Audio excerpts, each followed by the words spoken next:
Friends, આજે આપણે બનાવીશું બાફેલા મગમાંથી ભેળ।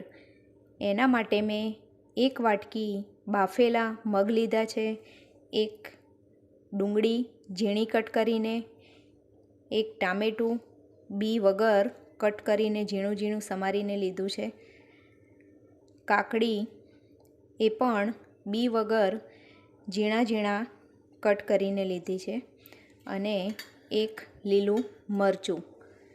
તો ચાલો શરૂ કરીએ ભેળ બનાવવાનું। બાફેલા મગમાં એડ કરીશું ડુંગળી, ટામેટાં, કાકડી, લીલા મરચાં। એમાં એડ કરીશું 1 ચપટી લાલ મરચું પાવડર, સ્વાદ પ્રમાણે મીઠું, ધાણા જીરું પાવડર, ચાટ મસાલો, લીંબુનો રસ। બધી વસ્તુને મિક્સ કરી લઈશું।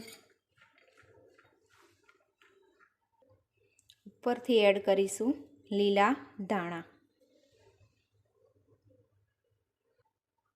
ઉપરથી એડ કરીશું ઝીણી સેવ। તો સરસ મજાની ભેળ તૈયાર છે।